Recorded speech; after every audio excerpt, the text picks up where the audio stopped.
Take no scorn to wear the horn. It was the crest when you were born. Your father's father wore it, and your father wore it too. Hal-an-Tow, jolly rumble-o. Happy May from Folk Files, a podcast that investigates the history of folk songs that have withstood the test of time. The idea for this episode came about a month ago, in April, when I was on a hike. About halfway through my walk, my partner asked me to teach him a folk song. Spring was springing. The birds were chirping, the sun was making the new leaves glow gold around the edges, so the first thing that came into my head was Hal-an-Tow. That's the song that's currently playing in the background, performed by Marc. After learning the chorus, my partner asked me, "What is Hal-an-Tow?" And I realized I had no idea. As it turns out, there isn't a simple answer to what is Hal-an-Tow, but I'll get to that. First, what is the song and where does it come from? Hal-an-Tow is an example of one of many songs from throughout Europe and beyond that celebrates the month of May.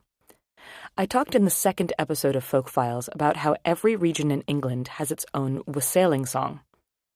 The same can be said about May carols, but the tradition of celebrating May in song was not just relegated to England. Throughout Europe, there are examples of music that welcomes in the month of May. It makes sense.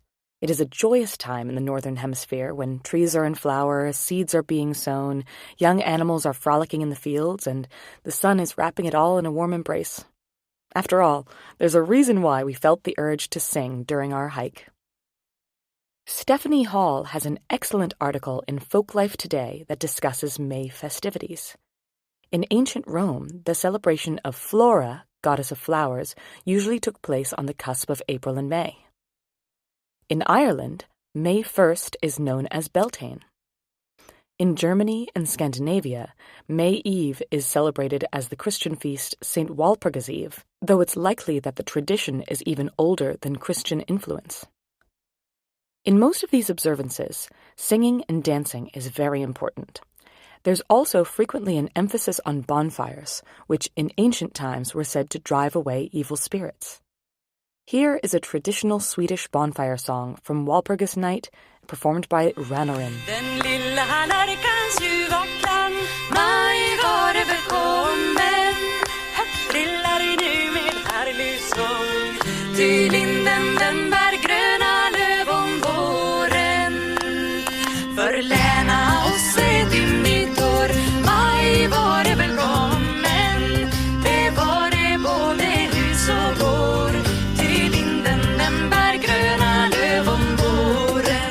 It has a message very similar to the wassailing songs of December. May we have a bountiful year. May the barley fields grow plentifully. May the trees bear fruit, and may we be healthy. Not only are there carols in both May and December, but there's also a tradition of decorating trees. Maypoles used to be trees that had been stripped of their limbs and decorated, sort of like a naked Christmas tree. The maypole that we are currently familiar with, especially if you visit Renaissance fairs, is the Victorian version. It's just a pole decorated with ribbons. Europeans brought these traditions to the New World. For example, on May 1st, 1627, colonists had a big May Day bash in Quincy, Massachusetts, complete with a maypole, a lot of beer, and dancing, to which the town's indigenous neighbors were invited.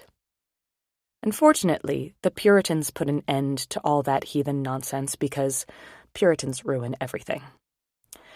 But fun traditions live on in spite of the Puritans, so still today in parts of New England, people leave May baskets anonymously on doorsteps filled with treats. They are similar to Easter baskets, but they are frequently delivered as a token of love. According to tradition, if you are caught delivering a May basket, the receiver is supposed to chase you, catch you, and only release you in exchange for a kiss. Hawaii also has its own May Day celebration called Lay Day, which began in 1929.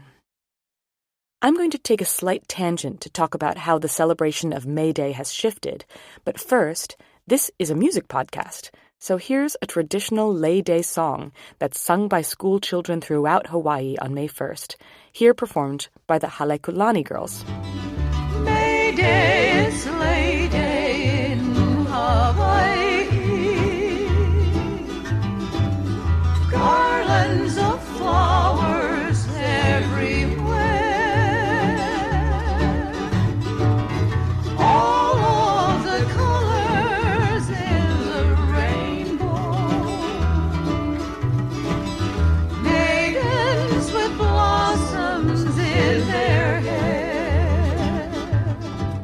In case you're wondering, the holiday May Day has nothing to do with the distress call. When pilots yell Mayday, Mayday, it's a reference to Mayday, which means help me in French. May Day is currently celebrated all over the world as a day to recognize the struggle of workers and spread awareness about the labor movement. But in the United States, we celebrate Labor Day in September. The reason for that is a little twisted. May 1st, 1886 was the day that Chicago labor activists chose to go on strike. The workers protested for an 8-hour workday and were eventually successful. At the International Socialist Conference in 1889, May 1st was declared a holiday. But if the events that took place on May 1st happened on American soil, why doesn't the U.S. celebrate May 1st? It's because of the Cold War. As the Red Scare took hold and the U.S. government aggressively squashed any attempts at working-class unity, the U.S. stopped observing May Day. In what was arguably a slap in the face to the working class, Eisenhower instead declared May 1st Law Day, which he dedicated to celebrating the importance of government and its laws. So far, I've mainly been discussing May Day and May Eve, May 1st and April 30th, but May celebrations happen throughout the month. As Stephen Winick explains, springtime celebrations can start as early as St. George's Day, April 23rd, and can go as late as Whitsuntide, which is celebrated on May 19th this year. Hal-an-Tow is specifically sung on May 8th. Tightness gone to Well-a-Horn, it was the crest when you was born. Your father's father wore it, and your father wore it too. Hal-an-Tow, jolly rumbaloo, we were up long before the day, oh, to welcome in the summer, to welcome in the May, oh. The summer is a-coming in and winter's gone away. I'm going to mention Stephen Winick's name a lot during this podcast because he wrote an excellent series of articles on Hal-an-Tow for Folk Life Today, which I'll be drawing from. What you just heard was the Watersons version of Hal-an-Tow, which is one of the best-known versions. The verse that I played for you is one that's caused some confusion for folklorists. The verse reads, "Take the scorn and wear the horn. It was the crest when you were born. Your father's father wore it, and your father wore it too." This is very similar to a passage from Shakespeare's As You Like It, Act 4, Scene 2. "Take thou no scorn to wear the horn. It was a crest ere thou wast born. Thy father's father wore it, and thy father bore it." This led folklorists to believe that Shakespeare was referencing Hal-an-Tow. But as Stephen Winick points out, the only versions that contain these lyrics are modern versions, so they were clearly added later. The versions that were noted down in 19th century sources like the 1868 History of Cornwall and 1892 English folk rhymes have no mention of those Shakespearean lyrics. Winick believes that the verse got added after 1954 when Reginald Nettle's book Sing a Song of England placed the Shakespeare passage right next to the lyrics of Hal-an-Tow, possibly confusing modern folk singers. That isn't the only verse that's a modern addition. Mike Waterson, in the version I just played, wrote this verse: "Since man was first created, his works have been debated, and we have celebrated the coming of the spring," which is also now included in a lot of renditions. I mentioned that Hal-an-Tow was traditionally sung on May 8th. We know that because it is still sung every May 8th in the town of Helston in Cornwall. Here's a recording from the streets in Helston in 2023. Hal-an-Tow is about to begin!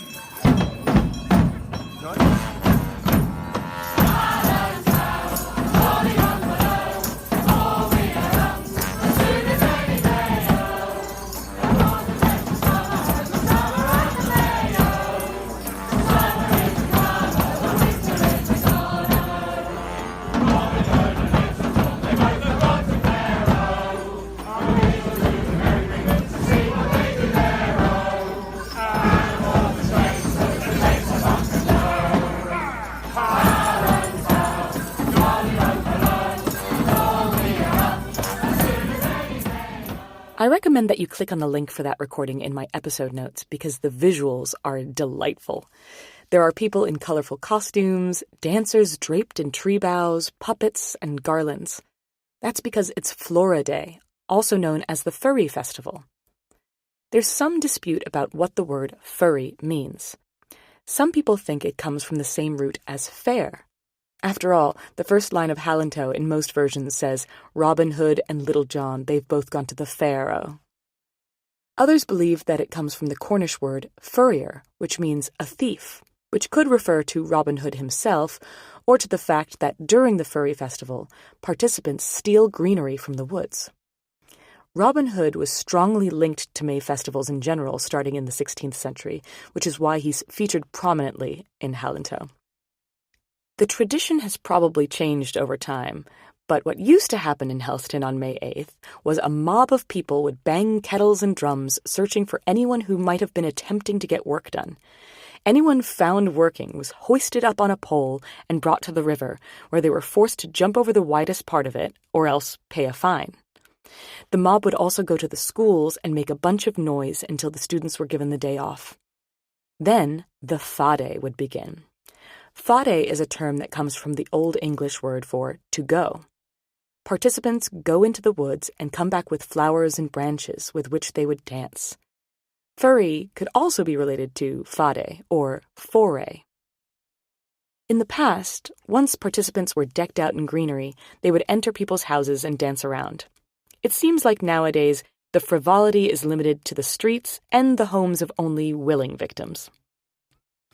There is a story that goes with this celebration. There was a large block of granite in the yard of Angel Inn in Helston, which was said to belong to the devil. The devil was essentially playing hacky-sack with this boulder from hell all over Cornwall.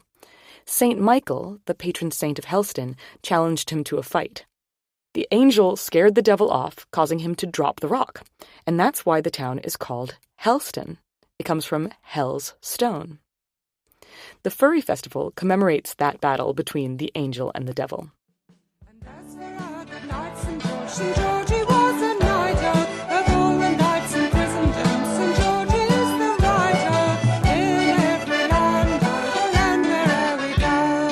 Hal-an-Tow, jolly rumble-o, for we are on as soon as early day on, for to fetch the summer home, the summer and the May. For summer is a-comin in and winter is a-gone. That version of Hal-an-Tow was performed by Shirley Collins and the Albion Country Band. So what does Hal-an-Tow mean? The earliest mention of the song is from Edward Jones's 1802 work, The Bardic Museum Musical and Poetical Relics of the Welsh Bards Volume 2. He claims that Hal-an-Tow means garland for the first of the month. His reasoning is that Callan in Cornish, one of the lesser-known Celtic languages after Irish, Scottish, and Welsh, means the first of the month. And Toos means bunch of flowers in Cornish. So Hal-an-Tows perhaps became Hal-an-Tow. Stephen Winick notes that another interpretation is that it's simply heel and toe, referring to the dance. It could also, similar to what happens in sea shanty choruses, be in order to heave on the rope. There is a slightly convoluted historical thread, specifically a 1748 commentary on a text from 1660, that mentions that there was a cantation when a maypole was being erected in Cornwall that sounded like Hal-an-Tow, which in Cornish means raise the roof. Winick suggests that the phrase could actually be Hal-an-Tow, which means heave. In Edward Jones's account of Hal-an-Tow, he describes the dancing that occurs during the Furry Festival as Morris dance. It's not spelled the same way, but it's clearly referring to the old and current tradition of Morris dancing. The Furry Festival dance tune is still familiar to Morris dancers and sounds something like this.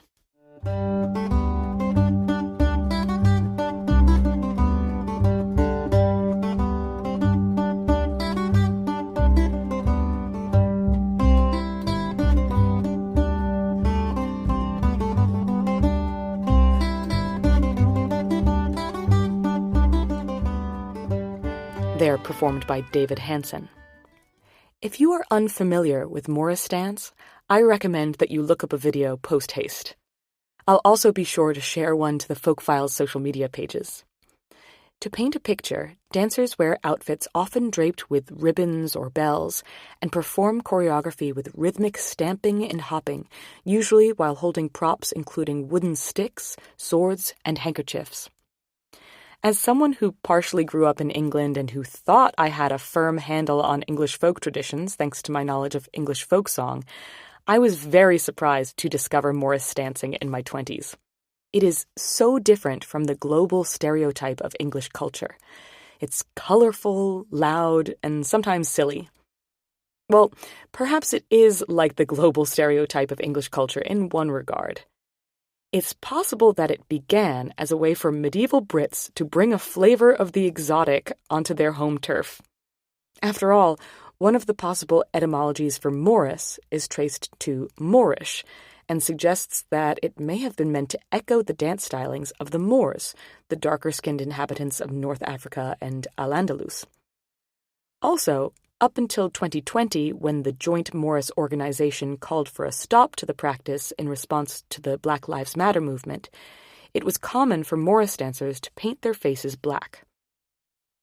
There's a lot of debate about that practice, with people claiming the paint was supposed to act as a mask to disguise dancers' identities or to pay homage to coal miners, but I'm just glad they stopped. Now dancers who want to paint their faces use other colors besides black. There have been a couple other humps in the practice's modern history.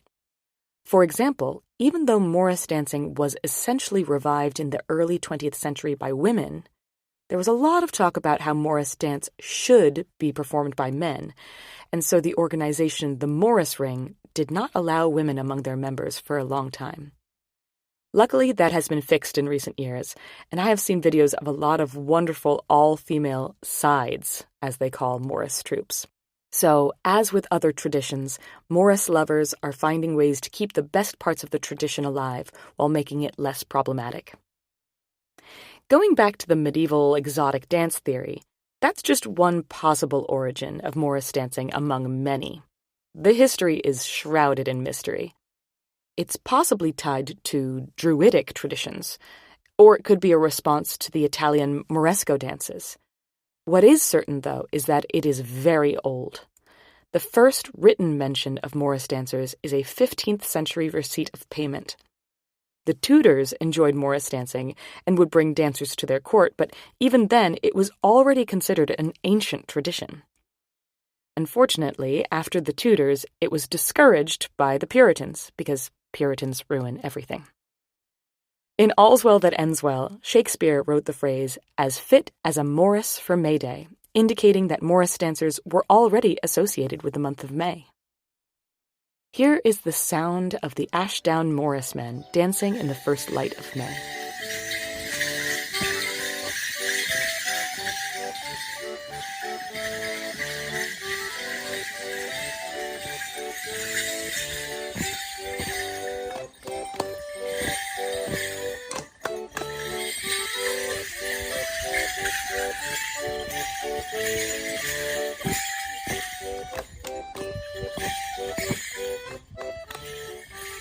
Let's return to the earliest mention of Hal-an-Tow.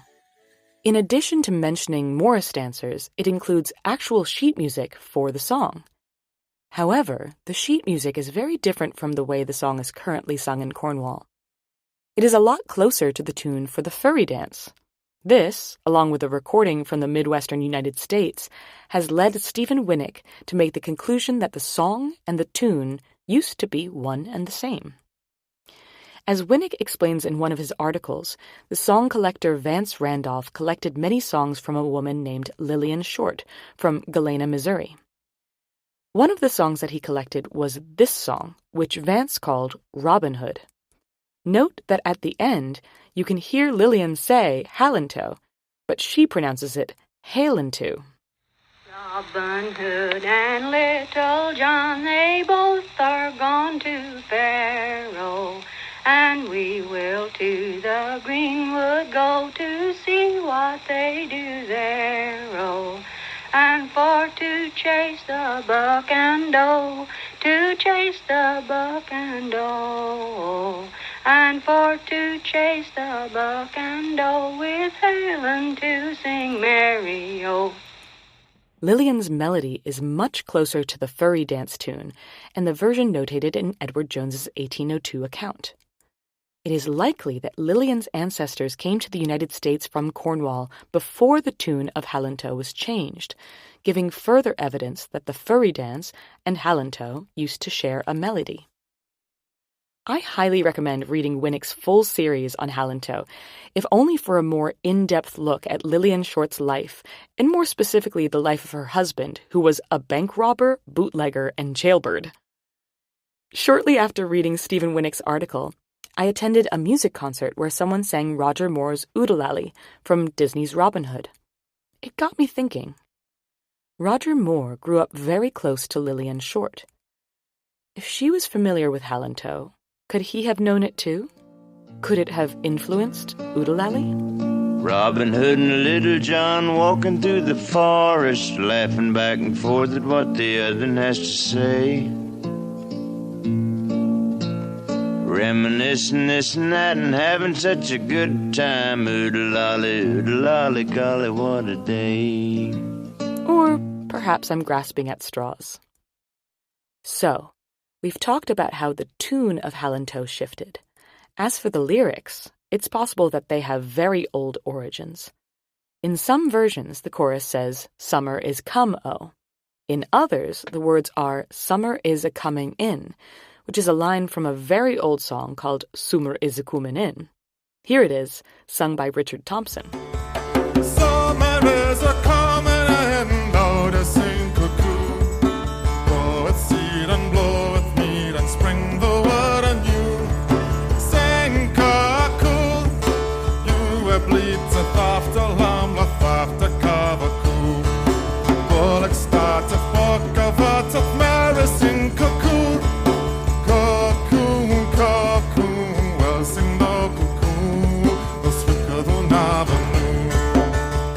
If you're having trouble understanding, it's because the song is in Middle English.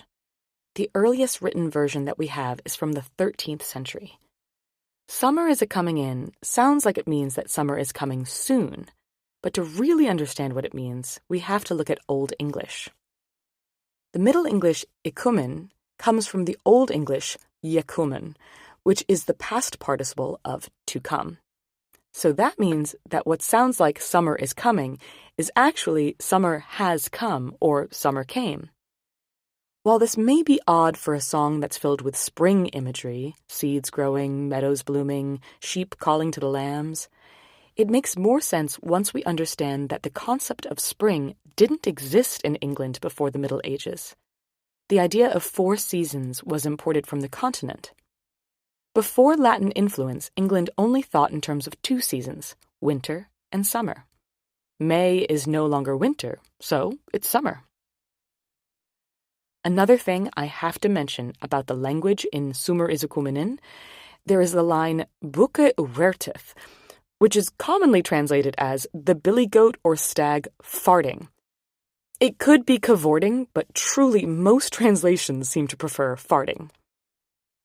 There's so much more to say about May songs, but Billy Goat's farting seems like a good place to stop. I'm going to end with one of my favorite renditions of a May song, Lisa Knapp's Till April is Dead, which combines sayings about May from various languages, including Spanish, German, and French, with Hal-an-Tow. Her entire album, titled Till April is Dead, A Garland of May, is a beautifully innovative celebration of traditional May songs. Thank you for listening. If you have questions, comments, or corrections, you can get in touch with me at Folk Files Podcast on social media or by sending an email to folkfilespodcast@gmail.com. May your May be full of joy. Till April is dead, change not a thread. Ne'er change a cloud till May is out. If you change in June, it'll be too soon. Hasta mayo, no te quites el sayo.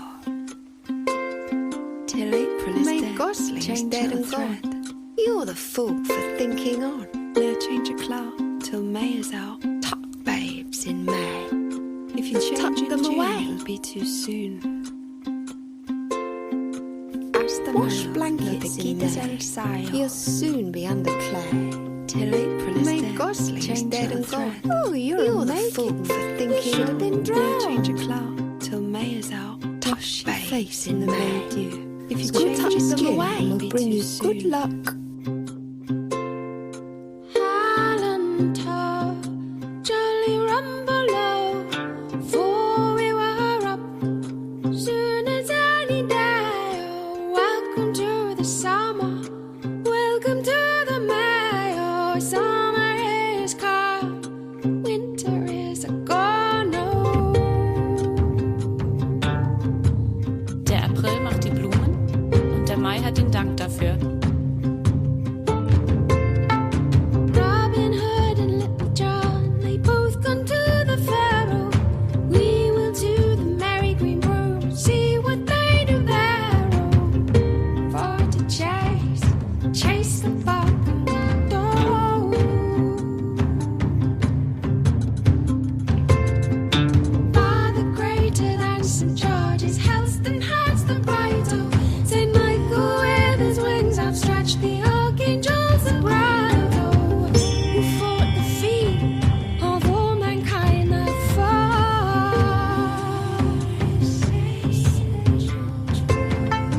Hasta Mayo, no te quites el sayo. You'll soon be under clay. Till April is dead, change dead and gone. Oh, you're the fool for thinking should have been drowned. No change of cloud till May is out. Wash your face in the May dew. If you touch them away, it will be too soon. Petite pluie de mai, tout le monde est gai. Il laisse sa femme au mois de mai, la peut bien laisser toute l'année.一直是包围的标志。